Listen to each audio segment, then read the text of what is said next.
Good morning, and it's truly a joy and a privilege to have both Bishop Hua Yong and Miss Annette here with us again. Bishop Hua Yong shared with us 4 weeks ago on what are the fundamentals of a good leader, and Miss Annette shared with us 2 weeks ago on how we persevere on for the long haul as leaders. In today's session, we shall be addressing the other questions that were raised from the participants during both of those sessions. Without further ado, let us jump right into the questions now. So, the first question, we'll actually be asking both Bishop Hua Yong and also Miss Annette. So, but maybe we ask Bishop first for his opinion. And this is the question. The question asks this: the word servanthood, or should we choose the word leadership? Why is there an either or situation? Some people say, isn't serving then means I'm already leading? Don't we lead by serving? Why do we need to choose between these two words? Bishop Hoi Yong, if you would like to respond first. Okay, allow me to make a minor correction. It was said that I was talking about what are the importance of being, the important things about being a leader. In fact, I don't think that's what I said at my seminar. If you remember my seminar, I was primarily focused on what are we called to. We are not called to leadership per se. We are called to being servants. And I was focusing in most of what during the seminar, in what I said about what does Jesus and the Bible teaches about being servants. And I think that's our primary calling. I wasn't focused on leadership. So that's, having made the correction, let me now go on. What do you mean by leadership? The word leadership has got a broad range of meanings, but I want to focus on two things. Leadership broadly means to be able to exercise influence in some way or other. You are a father, you influence your children. You are a FES staff worker, you influence your students. You are a pastor, you influence your church members. But leadership is not generally used in that broad sense. Now, my internet is not stable again. Leadership is not usually used in that broad sense, but rather when we think of leadership, we think primarily of somebody who is the boss up there, exercising organizational and executive leadership, right? And I think when most of us talk about leadership, we gravitate towards that idea. So let me begin with that understanding of leadership, that you are focusing on organizational, institutional, or executive leadership. And you say, is serving equal to leading? And my answer is no, if that's what is meant. Serving is not leading.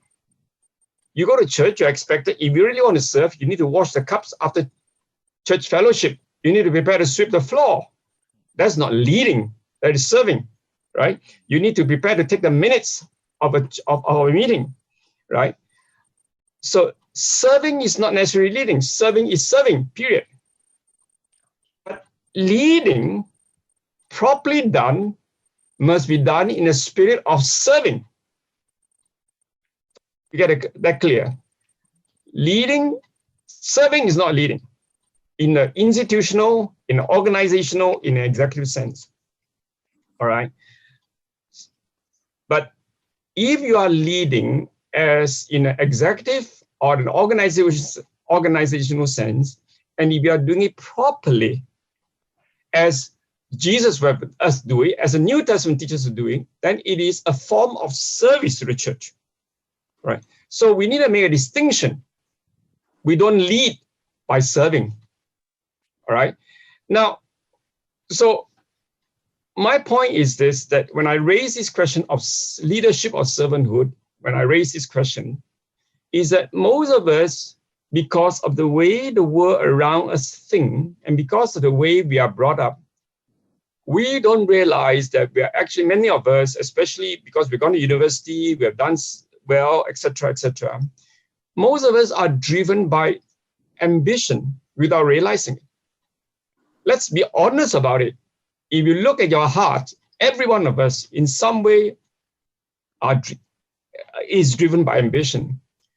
You may not be aspire to be the prime minister. You may not aspire to be the pastor of the biggest church in town, but you want to be noted. You want to be noticed. You want to be seen. You want to be thought of as a leader in some sense. And that drives ambition. That drives us to self-seeking. Now, I'm saying this from a sense of personal failure. I've gone through all this myself. And let me be honest, I'm not talking to you as if I'm a guy who has been so good, so humble, so faithful. I have a lot of failures in my life, and those who have gone through, have seen me through my years of service in church, they will tell you some of the failures. So I'm speaking as one who has gone through all the experiences of failure, recognizing it. The problem is that many people who aspire to leadership refuse to acknowledge their self-seeking, refuse to acknowledge that they are ambitious for their own sake. So why do we choose between them? Because it's very simple. The New Testament, and especially Jesus' teachings, reminds us that when we begin to want to be a leader, in a sense that the word tells us to do so, we are actually opening ourselves, we are actually practicing self-seeking and allowing our ambitions to come true. And that is not service. So in fact, the Bible makes it very clear that our primary calling is to be a servant. Let me make it clear. Our primary calling is to be a servant, not a servant leader. Many people who use the term servant leaders are actually very ambitious. They want to appear very nice, to be in the eyes of people, oh, he's a real servant leader. But actually, they still want to be a leader. So my point is this, we need to make a choice. Our focus is on being a servant, period. When we enter into leadership, that's another question. But let me go one step further and say this.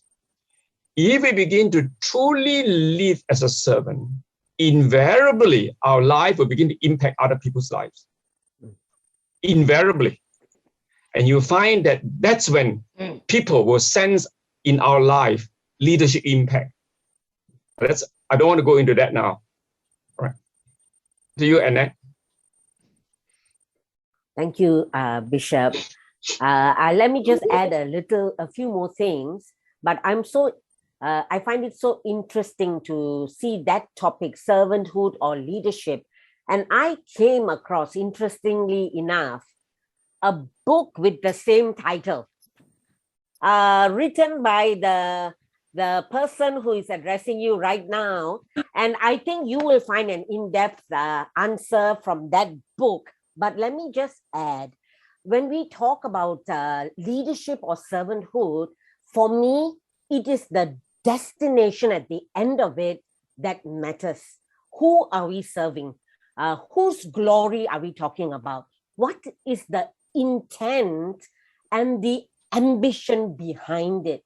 That would differentiate for me between wanting leadership or being a servant. You know, it is about our identity, who and whose we are.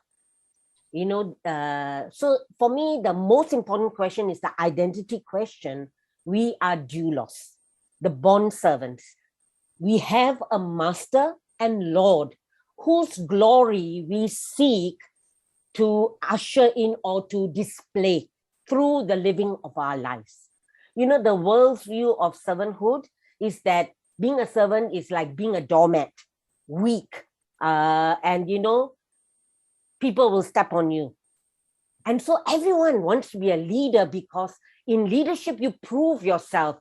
You become, you show people how much better you are than others often, you know. So subtly, we too, in the Christian arena, are lured by that ambition. You know, it becomes something about proving who we are. So when I think about these two, leadership or servanthood, for me, the bottom line is about servanthood because it involves pouring out ourselves as a gift, a thanksgiving to God. And if He uses it as an influence to lead others, then yes, So the motive is to serve, not to be powerful. The motive is as a thanksgiving to the life that God has given us. Sorry if I sound naive. Thank you. Thank you, Annette and Bishop, for addressing that first question. For this next question, it is for Bishop. It's addressed to Bishop. The question is, what are the criteria of a good leader, or rather, what are the criteria a good leader should have? How do I discern if God is calling me into leadership? There's a smaller question where it asks, how do I know I'm ready to take up this responsibility? Bishop? Don't upset whoever asked the question. But with respect to the first question, what are criteria of a good leader should have? I want to say that you are beginning with a wrong question. You are beginning with the worst question.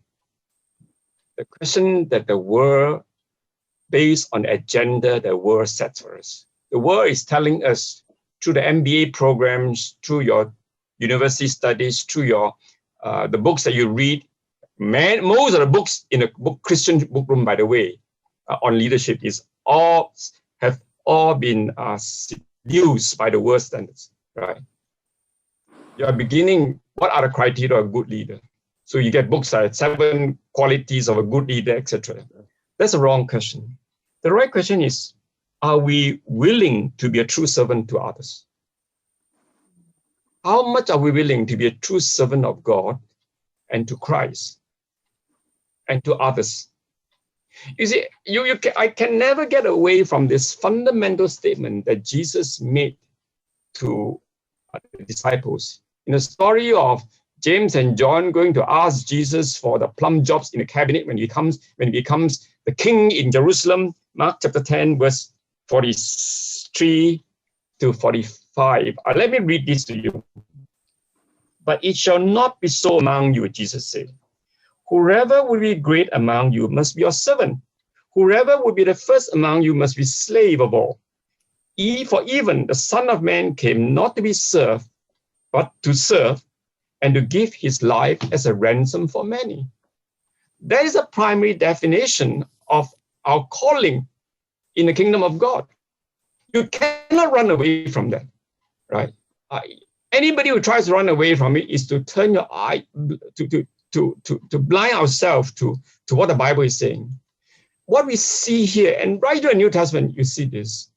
The New Testament, again and again, especially through Jesus, turns the values and the standards and the questions that these were asked, it turns them upside down. Because the word is upside down. And so the message of the Bible is to turn what is upside down again. In other words, to turn what's upside down, the right side up.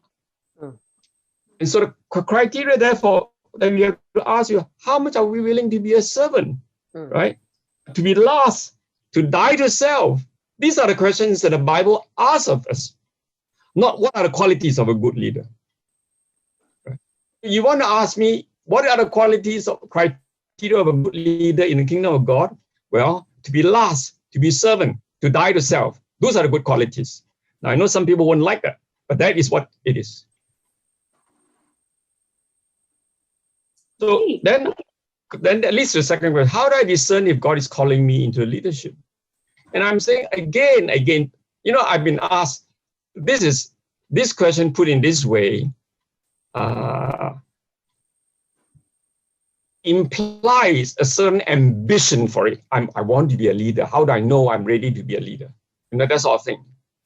There are other students, others have asked me this question. How do I prepare myself to serve God? So that's a more modest, a more humble question for a student at university saying, how can I be effective in serving God when I grow up? I think that's a more modest question. And I usually say to people this.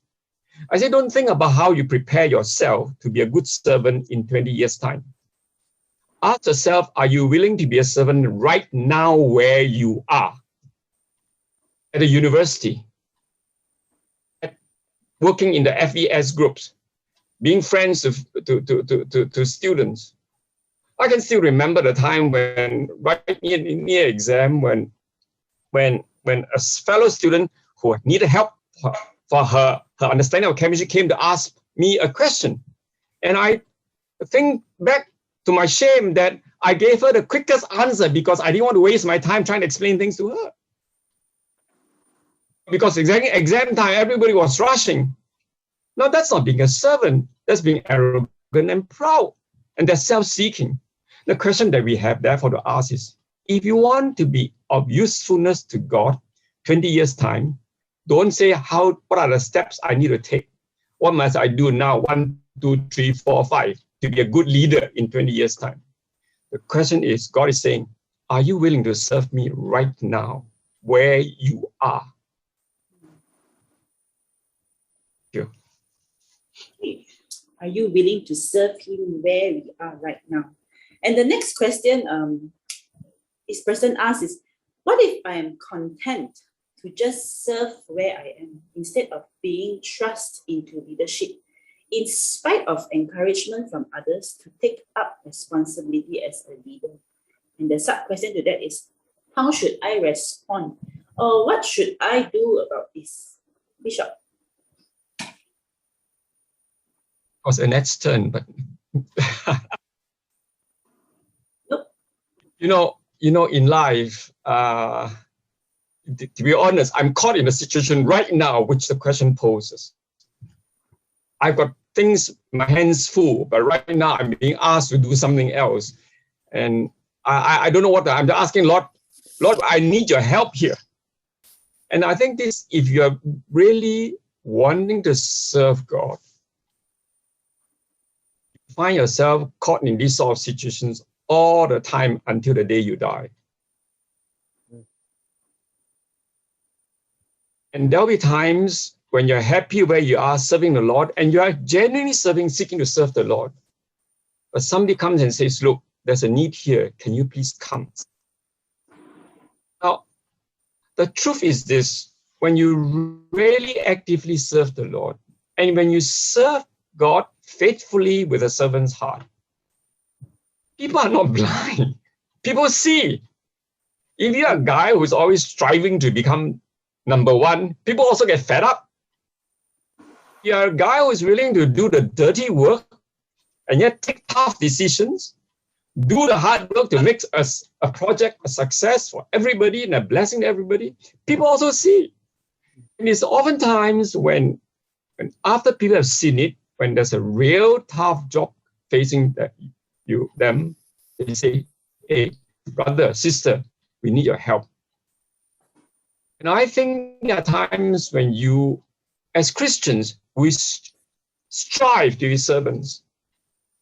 There will come a time when the church or your fellow friends or your colleagues or your fellow FES members, having seen your faithfulness, they will say, look, we need somebody to do this job. Can you please do it? And here is when you begin to pray. One, if that's your colleagues and your friends calling you. And secondly, when you pray and you got peace in your heart, then go forward to accept it, the responsibility to take over as chairman, to take over as FES staff worker, to become the pastor, whatever it be. If you have ambitiously, you have been secretly desiring that and to fulfill your self-seeking ambition, then when somebody asks you to do this, think again and again and again, and ask the Lord to take the ambition and the self-seeking out of your hearts first, before you even dare to consider taking the job. Thank you.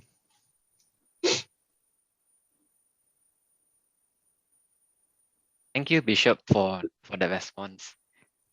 So as we move on now to our third question, again, this question is also for both Bishop and also Annette. So the question is this, which I think many of us can relate to at the moment. With our current reliance on online meetings and also the digital platform, how can we continue to provide good and effective leadership? And also on this topic, what are the limitations do you see with this? Maybe we start off with Miss Annette for her response. Thank you, Gabriel. When we talk about how do we provide good and effective leadership, for me, leadership is about people. You know, and for the metaphor that comes to me is the metaphor of the shepherd. You know, a shepherd who is serving his people. So whether digital, online, or in person, that is the same. You know, this biblical imagery guides me, and for me, being a good, effective leader would mean I'm being on guard. You know, on guard for the things that might disrupt the cause of the Lord, or what might steal the sheep or endanger the sheep. It's about keeping the vision of why we are serving. It's not about our meeting. It's not about the numbers. It's about honoring the Lord. It's about journeying with pastoral care for the sheep. It's not draining them or driving them out. It's about living, meeting the needs of the time. You know, each season there are different needs. So, you know, Ezekiel 34 gives a very strong image that, you know, there are good shepherds and there are bad shepherds. And for me, good shepherds would have these qualities: being on guard, honoring God, guarding the vision, journeying with the sheep. So for me, keeping the sheep on course and moving together is important. How do we do that online, and how do we do it face to face is equally as difficult. So for me, if we are not already doing it when we are face to face, no point talking about it online, because we have not been doing it. You know, but the limitations online, for me, there are three things. One is sometimes we find the inability to break through the screen. We feel the screen is like a barrier to get up close and personal, but it takes some getting used to, you know, and it gets easier when we do more smaller groups or one-to-one, when we are trying to guard and move a group of people together. Yeah. And the second is we cannot do something that didn't exist. So if we weren't doing this as shepherds beforehand, now online is hard to get on doing it. All right. And the third one, a limitation that I find online right now, is that people do need a personal touch, you know, and so sometimes I might get offline, but I may make a call if I can't go and visit the person. It is better to, you know, or if I can, to meet up one-on-one. Yeah, that's what I want to say for now. Thank you, Miss Annette. Bishop Hoi Yong, if you have a response to this as well. I'm in basic agreement with what my dear sister Annette said. I'll just add this. I personally don't think there's a lot of difference between when we serve God, whether it's online, in situations online, or when the personal touch is allowed. It is only the problem of the screen. So you need to have to ask yourself how to overcome it. So let me give a very simple illustration. A friend of mine has been asked to take over a fairly senior position. He was asked to take over about a year ago in Sarawak, but right through the past year, I could not visit him. And he's been quite close to me. So But what I had to do was regularly, and regularly, every 1, 2 weeks or 3 weeks, I'll give him a call and we talk about things. And through that, we were able to get through a lot of things. And I told him, I said, as soon as travel permits, I'll come and see you. And this is where Annette, the point that Annette is making, people need a personal touch. Even if nothing happens, the very fact that you go and see the person, the personal touch gives the person the encouragement. Yes, there's somebody who stands with me. There's somebody who cares for me. There's somebody who will come to see me when I'm needed, when that's needed. And so last week, I finally managed to get through to, I went over to see him. I was very pleasantly surprised because he had really got a lot of things done. And a lot of it was through interactions on telephone. And by being there, I was able to help him to see some of the other issues. And so I don't think whether we are online or whether in person is going to make a lot of difference. And okay. Point that Annette is making is this: people do need a personal touch. That's very important when we want to serve the Lord in ministry. Thank you, Annette and Bishop, for addressing that question about the changes that we face. The next question is for Bishop. The next few questions, actually. This question is, how should we respond when a leader is not fit to carry out their role as a leader? Bishop. Difficult question. A lot depends on the situation. How many of you follow soccer? I don't know. If you have been watching Manchester United in the last few months, you realize that it's been a very, very sorry story.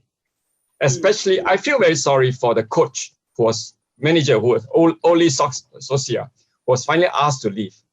He's a good guy. He's a nice guy. He's actually quite an able guy, but somehow he does not seem to be able to take Manchester United. Just go. There was a hum which he doesn't seem to be able to get over it. But what I saw was a very sorry story. Was that I think he himself should have recognized it. Instead of allowing the whole matter to go on and on and on, he should have said, look, I don't think I can carry on. Please look for somebody else. I think he had lost confidence when I look at the whole story. But anyway, if you don't follow soccer, never mind. You can ask somebody who follows soccer, okay? Now, but what I'm trying to illustrate is this.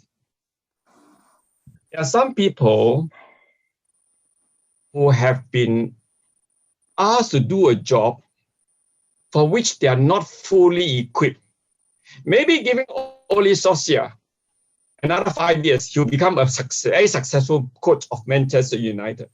But somehow he wasn't quite ready at that point, or this point of his life. And when you are in that situation, so sometimes people are not able to do it because they don't have enough experience, they don't have enough ability. Some people, however, is not fit because they are morally and spiritually wrong, in the wrong place. So you must make a distinction between the two, right? That person is not fit on morally and spiritually in the wrong place. That one has got to be dealt with, either through counseling or through calling to repentance.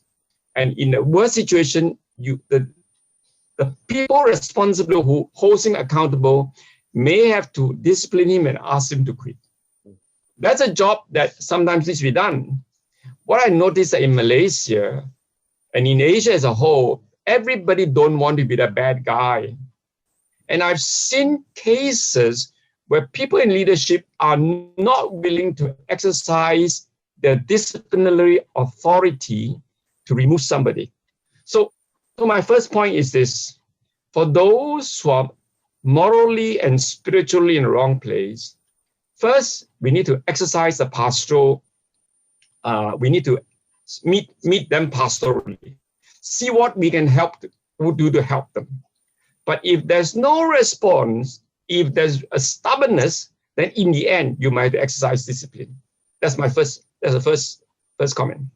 But there are also those who are not quite ready to take on major responsibilities.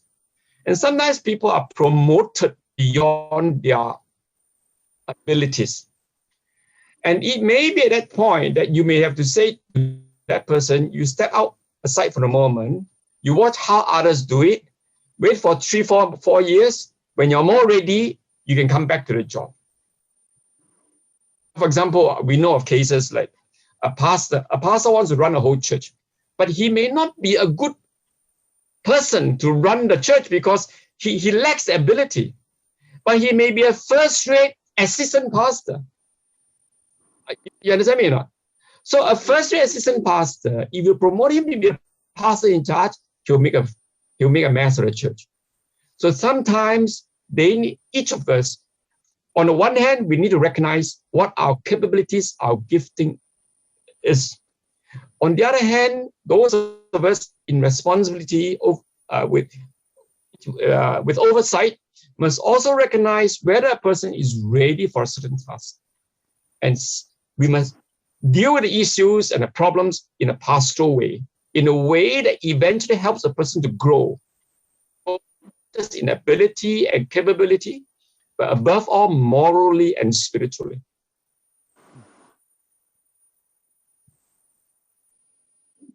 Thank you, Bishop.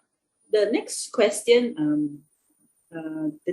is, what should a leader struggling with a secret addiction or sin, for example, pornography, do?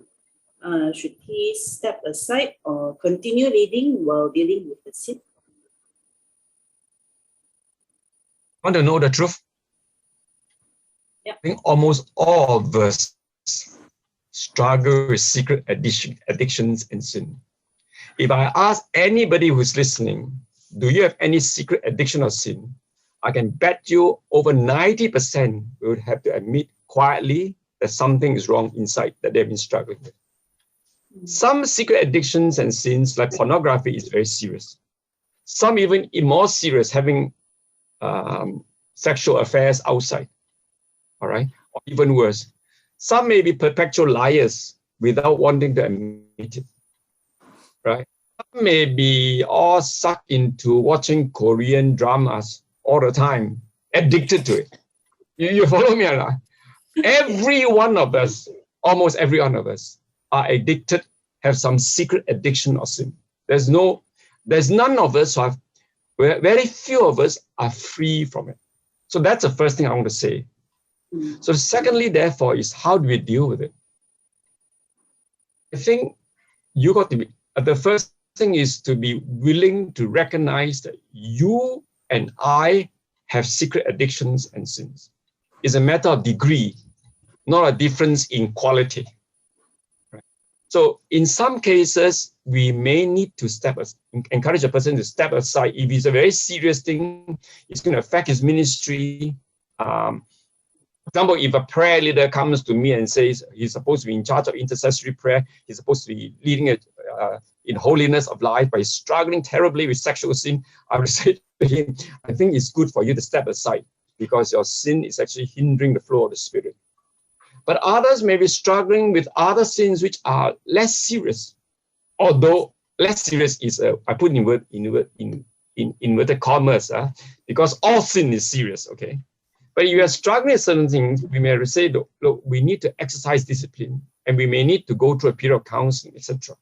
So to keep it together, I think what we need to do is to, if you are a person like that, be willing to be open. You don't have to tell everybody you're struggling with pornography.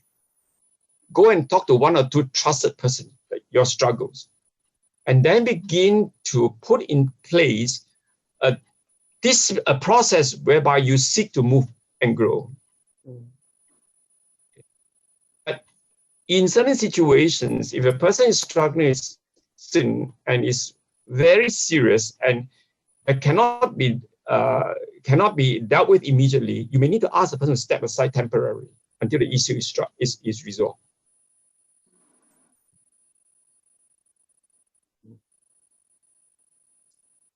Okay. The next question is about dealing with corrupted organization. How do we lead and remain a servant in a corrupted organization? Oh, the easiest thing for many people have done it is to say, I quit.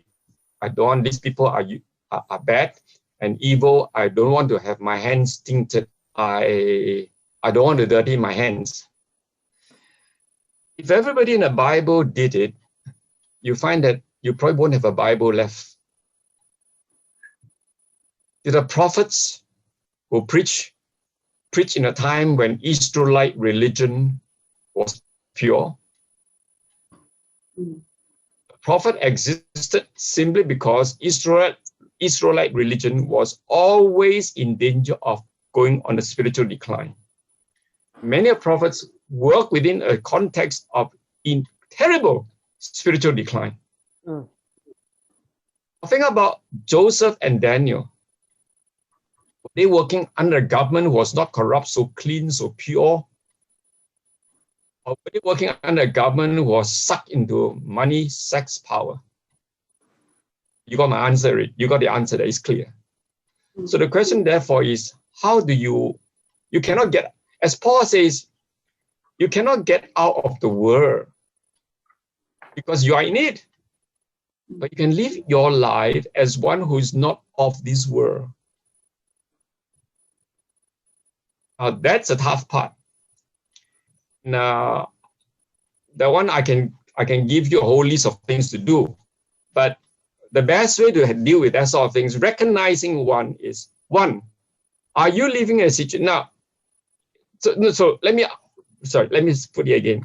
So you got to begin by raising a question. Are you working in an organization which is so corrupt that is beyond redemption? Now, for example, if you were working in the Nazi Gestapo or the Soviet Union's KGB, or some of the terrible things that organizations that even the free world organizes, okay, my internet is not stable. You might be in a situation where it's so corrupt that you say, I think I better get out. And there are situations when you have to do that, okay? For most of us, we don't have that luxury. We are in the world, but we are called not to be not of the world. So it's in that sort of situations when you have to say, all right, I'm here. What can I do to moderate the situation? In other words, how can I remain uncorrupted and then continue to serve? And for that, the best way to deal with it is go and read stories and books of those who have wrestled through those issues. Study the Bible about how Joseph lived his life. Study the Bible and look at how Daniel lived his life. Lindsey Brown, the previous General Secretary of IFES, has a book called Shining as Lights, where he deals with a whole series of examples of people as students or graduated who have struggled with these things. Get hold of that book, read some of these things. And you begin to see how people wrestle with these things, remain pure and holy, struggling, and yet as they seek to serve, you find that they begin to impact the world in which they live. Does that make sense to you? Yeah, it does. Thank you. Yeah, and so the next question, this person asks, how should the leadership remain strong to lead people when one of them has lost their focus from serving God to just working for the sake of working? Bishop?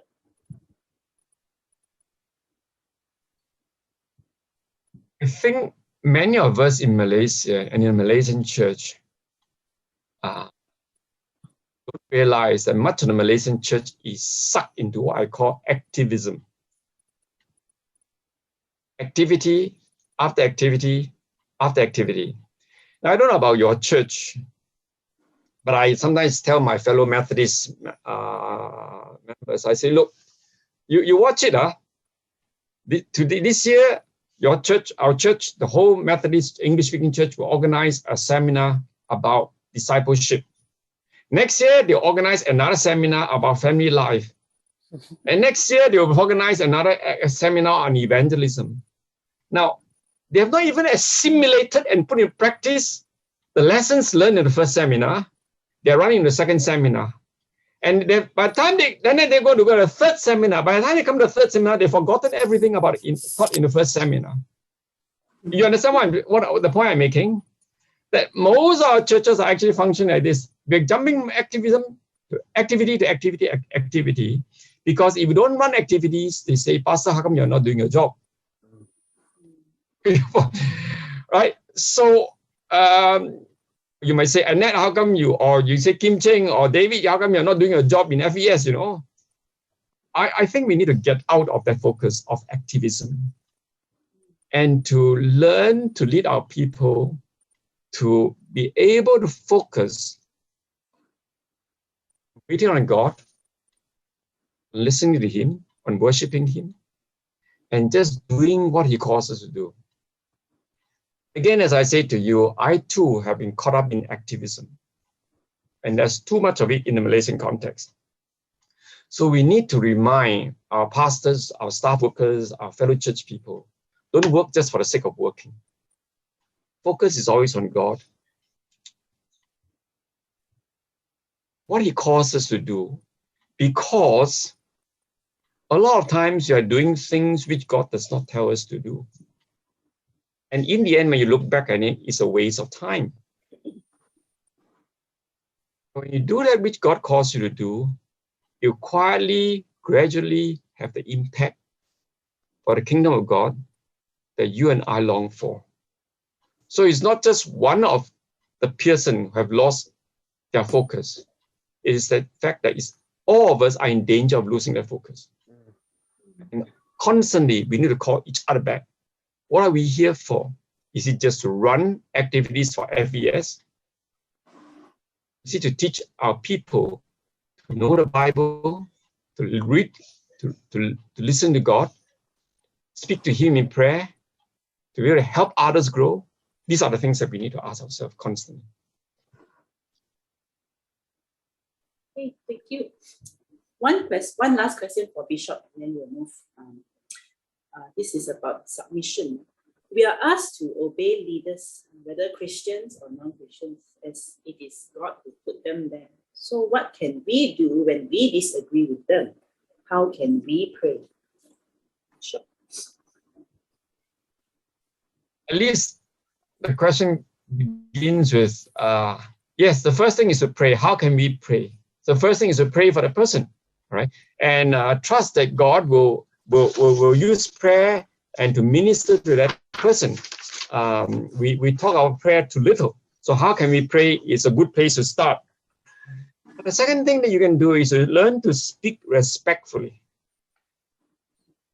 Most of us, when we disagree with a person, we don't know how to do it in a wise way.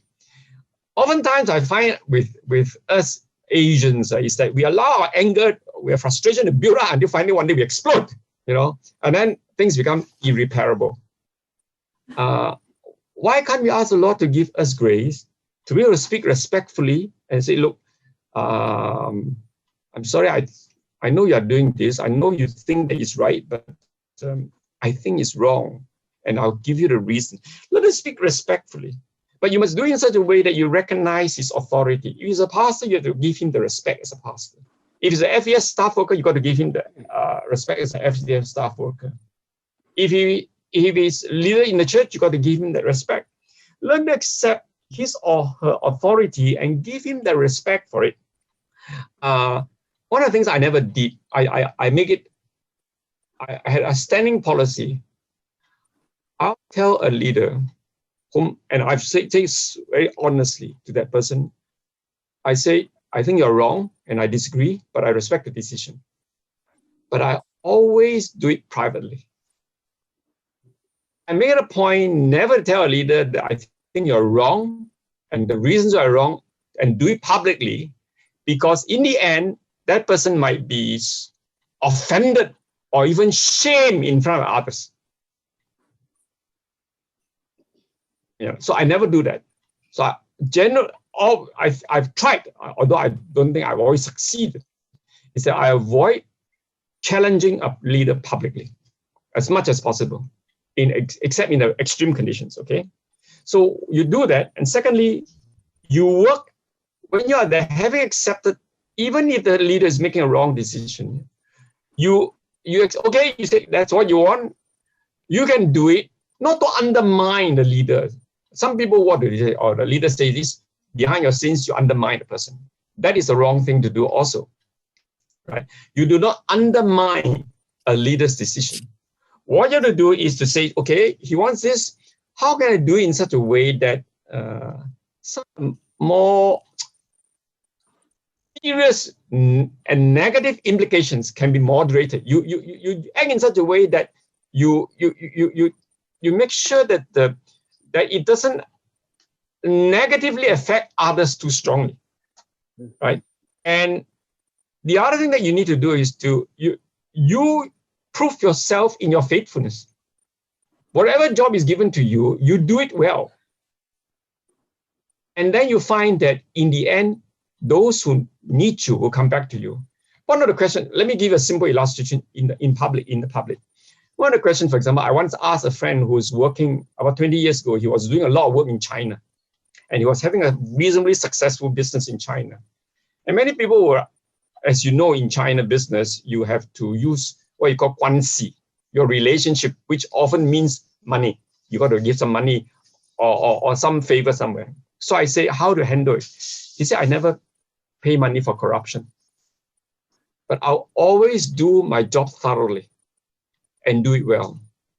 And what happens is that when you do that, people know, and when they get into trouble with other people who make a mess of the job, they come to you for help. So we respect those in leadership, but we prove our faithfulness. And you find that even those who you disagree with, even very strongly, in the end, when they need help, oftentimes they will come back to you.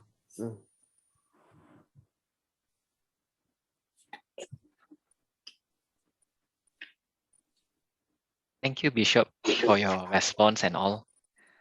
Oh, I'm also having a lot of things to process here. Oh, there's so many things to learn. Okay, let's move on to another section of questions, and this time it is for Annette. Okay, Annette, this is one of the questions that was asked here. How should I respond when there's so much dissatisfaction in the team and so much of disagreement, and I as a leader, I will feel that, oh, this is my fault. I'm a bad leader. I'm such a failure. How would you respond to that, Annette? What the question seems to refer to, our first instinct is to think I'm a bad leader and a failure. That is something really normal, especially in our Asian context. We are very sensitive, and we feel a lot of the problems that we face is due to our leadership. And sometimes it can be. As I was leading the FES movement in the 2000s for that decade, I often had this feeling accompany me that, I'm a bad leader. How come there's so much dissatisfaction, or how come there's trouble in the team? But I want to say that even with this feeling, where do we go to first? As leaders, often we are trying to solve our problems in a public space, but honestly, we need to come before the Lord. Even this feeling of failure, bringing it before the Lord and actually wrestling with the Lord and asking Him to show us, where is the problem? What is the problem? Is it me? Is it the team? What is happening? And the Lord will show us. It's just that for many of us, we are solution based. We want answers quick. We don't spend that time wrestling with the Lord. So I would suggest that the first place we go to and is to wrestle with the Lord, to wait, to get a team of people to also wrestle with the Lord and to hear together. And then the second thing, so the first one is going to the Lord. Second is to provide a brave space. not just a safe space, but a brave space where people can say what they really feel without being judged.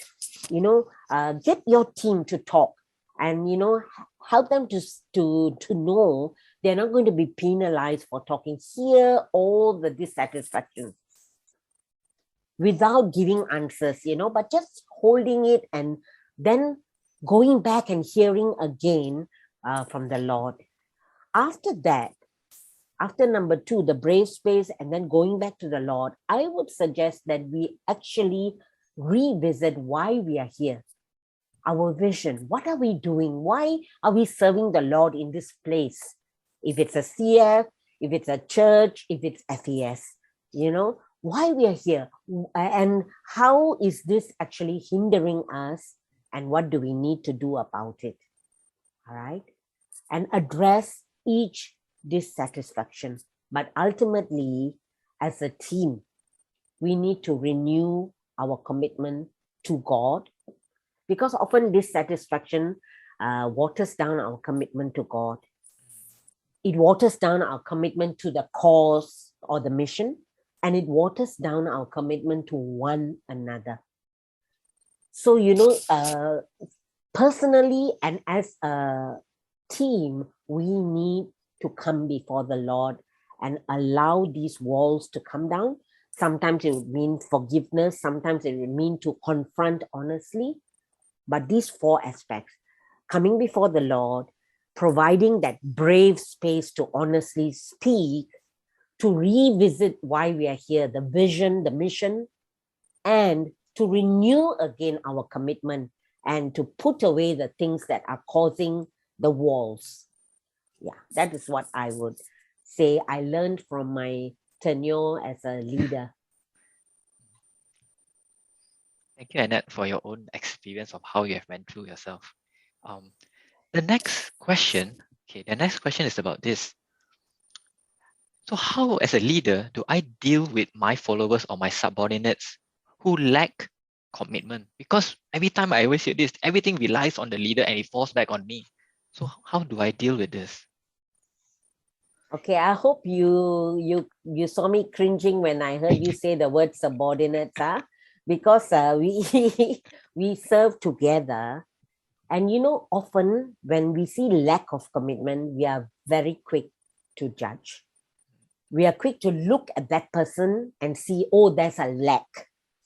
And for me, again, it's the same principle. It's about discerning, going back, watching again. It's almost like when you go into the presence of the Lord, you are watching the reel of what has happened again with the presence of the Lord and talking with the Lord about what you see happening. And often we will find that, lack of commitment may even have to do with us. Sometimes as leaders, we sometimes show that we can do everything, or we have such high standards, or, we don't need others. So I will ask, what is causing this lack of commitment? Is it the leader's style? Is it that the people feel a lack of ownership? Because, sometimes we decide things and we don't share, and people just feel they are participants, but they're not owning this mission for themselves, or is it that the people feel unneeded, and so there's this lack of commitment? Or do they feel forced into service, and so they feel they're doing God a favor in serving? I would like to find out all these underlying causes, because there are many causes. Yeah. And then I would challenge us, myself, including the team, with these challenges, that we are here to build God's house. It is about God's glory, not about us. Remember the book of Haggai? He had to challenge the people who had given in to all kinds of dissatisfaction and discouragement. Yeah. It is also about praying and making room for revival in our midst, because sometimes a lack of commitment is that people have gone stagnant or stale. Making room in our lives for God to do something again. And honestly, a lack of commitment shows a lack of ownership. So how do I give them back that ownership? You know, when I see many Christian fellowships or even organizations like FES or churches, often there is a lack of ownership because it's very few people who hold the reins of power, and the others don't feel that they are owners of that church or of that organization or of that Christian fellowship. So like if you take a normal student Christian fellowship, often it's the leaders who feel the ownership, the rest just come, you know. And so I will think about how I can make everybody feel an owner, and we are all part of the mission on campus. Yeah. So finally, other than what brought about this situation, what I would challenge the team with, which is about the mission and building God's house and preparing for revival. The last one would be, I would try to delegate, not just the jobs I don't want to do. You know, I would encourage to walk alongside them, to cheer them on, to affirm them, and actually to move together. So that reminds me, there's another reason people don't actually have the commitment is because they feel discouraged. They were not affirmed. They were not cheered on. Yeah. So delegating and moving together. Okay, thank you, Annette.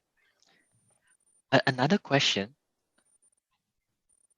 So this question asks, how do I respond as a leader if in the leadership team the chemistry and harmony has been disrupted? Because one of my fellow leaders in the leadership team, he's very arrogant. He has very odd behaviors. And because of that, it's really disrupting the chemistry in the leadership team. So how do I respond now as a leader as well?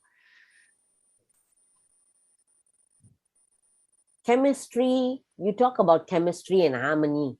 Now, I'm made to understand that Bishop majored in chemistry, so maybe he should answer this. Yeah. I'd like to say that usually when we see this kind of behaviors, we're quick to judge. Okay. I myself, because I work in an international organization, you know, I see all kinds of behavior. And, you know, I was very quick to judge until I realized some of it had to do with the culture of the person or the background of the person, how the person was brought up. You know, I used to be so angry that I was put in this small group with people from a very different culture who I thought was very arrogant and who was quick to shut everybody up, until I realized that is his culture. He comes from, it's their culture. You know, they're fast to speak, and they need to show that they are the first to have things on the ground. And, you know, I must say I've moved a lot and I've learned to love such a person. But having said that, yes, often there's disharmony, right? And what we do as leaders matters. Most leaders, they close their eyes and pretend nothing is happening. Jangan buat tak tahu. We have to notice, and then the problem won't go away by itself. So we need to bring it out into the open. If not in the group, first I would go to that person and find out what is really his concerns, you know, talking to that person, identifying the problem, you know. And if it's just a personality thing, then I think as a team, we need to learn to accept that this is a personality thing. Yeah, for all of us to, again, the brave space, you know, to talk about it. But usually when things like this happen, people begin to murmur and gossip. And that one, we need to put a stop to it. Because all these things immediately causes the inability to continue working well together. Yeah.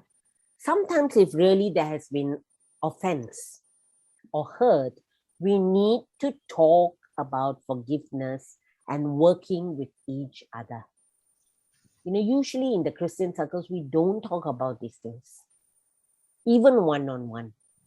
We need to be honest and we need to talk, not in an accusatory way. Hear first, invite them to speak. and hear their concerns, and also then point out some things that is the effect. Finally, talk about the effect on the ministry or the fellowship around us. So it's not just about the problem, but how it's affecting the work, and saying, how can we honor the Lord together? Yes, we have differences, and then call for a regroup. So leadership in that sense is important. It's the leader who must manage this. Often I find leaders keep quiet and allow these things to continue, and then it becomes worse. Thank you, Annette. One last question. And this question I think is a very relevant question that many also have asked, and even myself at one point I also asked this. After I finished serving in the CF, especially for students, after I finished serving in the CF, how do I continue?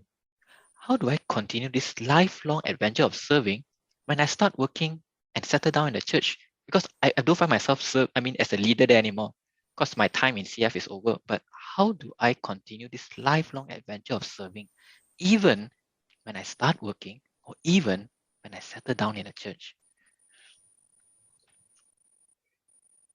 So I see there is this confusion between serving and leadership. For me, serving is a lifestyle and a posture. And it doesn't matter whether it's in a context of a Christian arena or in a workplace, which is non-Christian. Are we there to serve? And for me, serve is not just about the position of leadership. If somebody is standing and the person needs a chair, would you be the first one to take and offer it a chair? Doing the normal, necessary things to serve one another. It's a lifestyle, it's a posture. You don't put it on and put it off. It's who you are. So I remember sharing in my session that my mother is the one who taught us that wherever we are called to serve, whether it's in school, as a prefect, as a monitor, or as a normal school-going person, that is to honor the Lord. And I want to tell you, my mother, until she was 85, she was involved in 28 societies. One of the 28 was church, of course. She was serving in the church, but the rest was serving the society in Seremban, in whatever that they needed, whether it was the handicap society, whether it's the welfare, she was there, So it's a lifestyle, it's a posture. And then how do we know where God wants us? Sometimes what is right in front of us is where God is asking us to focus on. What do we see? And that's where we get in, roll up our sleeves and serve. Sometimes he puts a burden for us where he has placed us, whether in our workplace or in our church, and then we take it up. I remember during this pandemic season, calling up my pastor and sharing some concerns about our church, about the youth in our church. And I never expected to be given a position, but suddenly she invites me to address the leaders and say, share what you shared with me to the leaders. And suddenly on the same day as the day I was doing the session on Tahan Lasak, in the afternoon, I had to present to the church leadership, LCC, a session on what I had raised up. I never asked for it. I was just sharing a concern that God had put on my heart. So what burdens has God put on you? What is right in front of your eyes? That is a clue. All right. And then avail yourself to serve, to love, to pour out. But often we can't do that. You know why? We have lost something. We have grown stagnant. We have lost our time with God. And so there's no real thankfulness. Service becomes a job, a chore. Now, when we serve, we are serving a master, the one we are so thankful to serve. And so we need to guard that space where we have this relationship with God. So the place itself, Gabriel, the place itself will show itself. We just live that posture of being open, seeing, and then responding. And if you don't see anything you can serve in, maybe we are too preoccupied. Or maybe we are too blinded by other things that, we wanted this and we are not seeing it because we only want that thing. Or we are too self-engrossed. Yeah. Thank you. Thank you, Annette. For sharing your own experience and also some thoughts. So this last question is for the both of you, both Annette and Bishop. This final question is, what is God asking of us who are entrusted with leadership here in Malaysia? Maybe we start off with Bishop first. I'll give the short answer and Annette will give the long answer.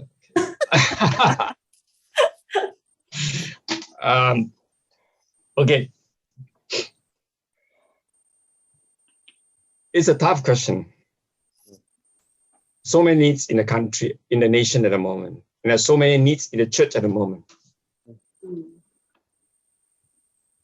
And I'm not going, I don't think we can find one simple answer to this. So I'll boil the answer down to three things. First is calling.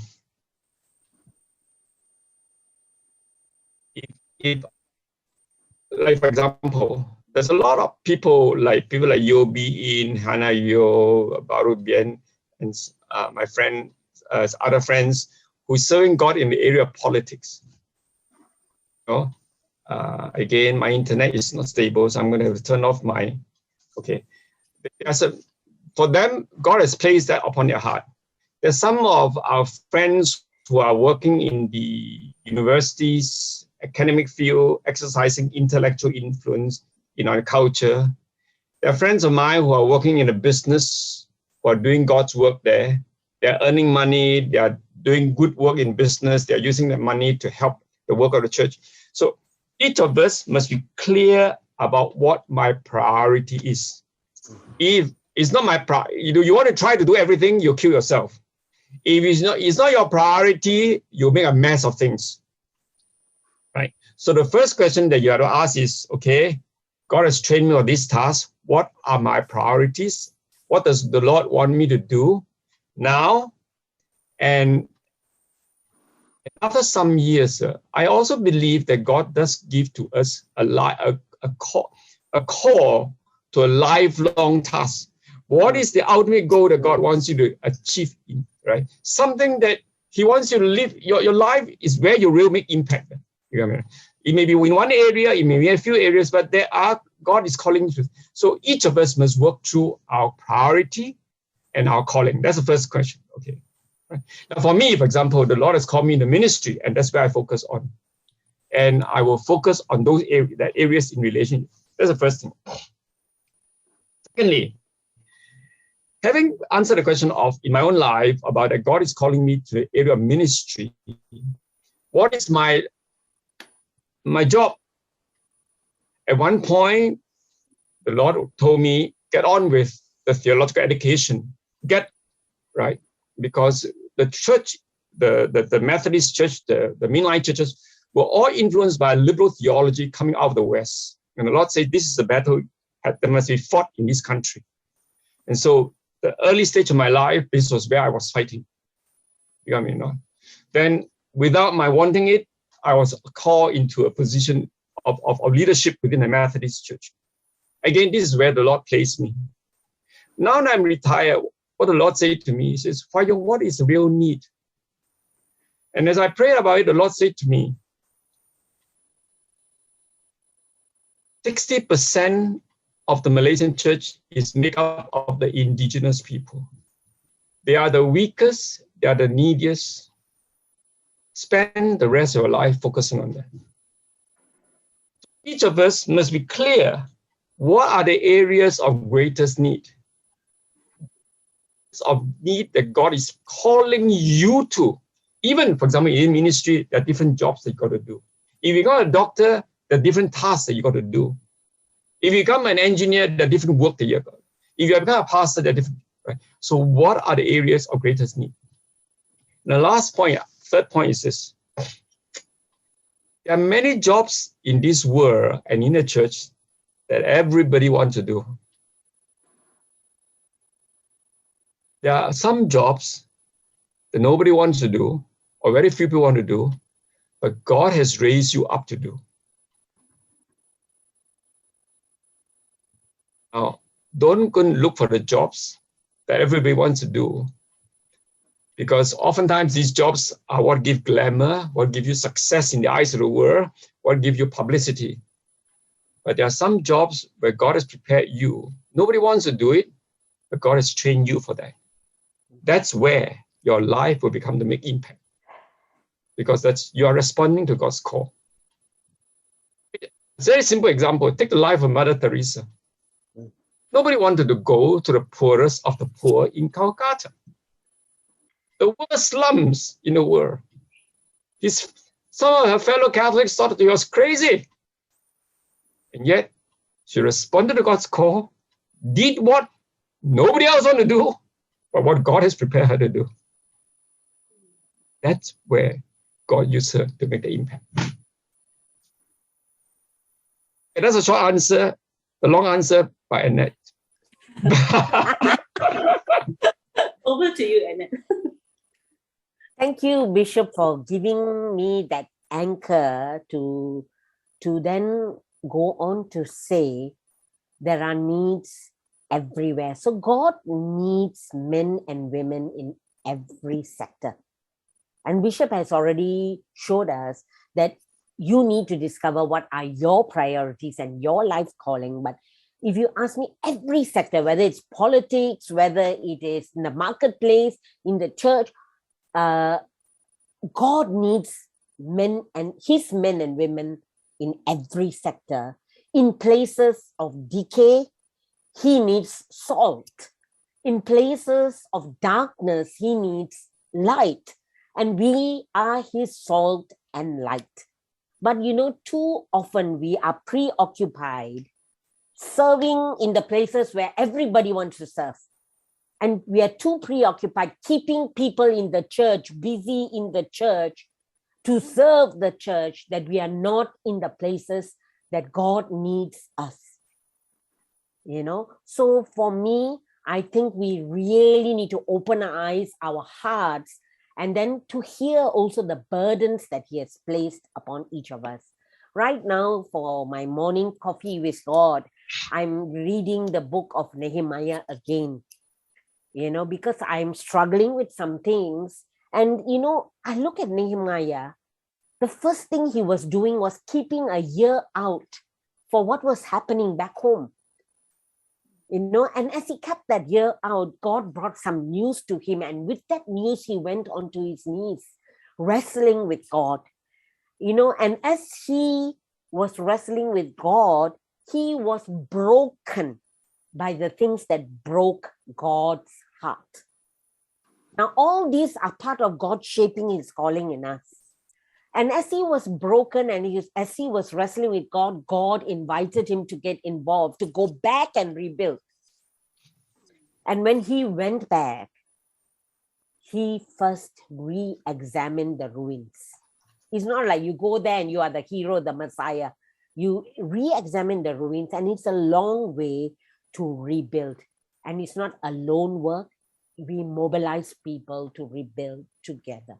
So, when Bishop talked about what God is calling him in this stretch of his life, it's a work that, he can't do alone. But, we need to look at the ruins. We need to be moved and then move together with others to do that.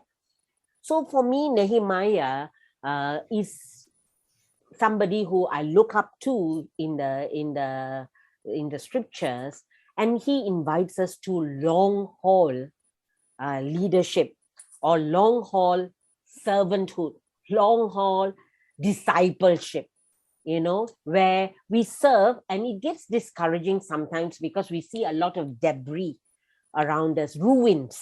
We see threats, we see pain, our hearts are broken and we want to give up. But what keeps us going is love for God, that thanksgiving for God. If there isn't that, then we can't go on. you know. And to keep that love, we need the oasis, the places where we can refresh ourselves, where God can feed us and nurture us, the quiet spaces, the private spaces. And then we can actually serve God as leaders here in Malaysia and trusted in all sectors to be salt and light.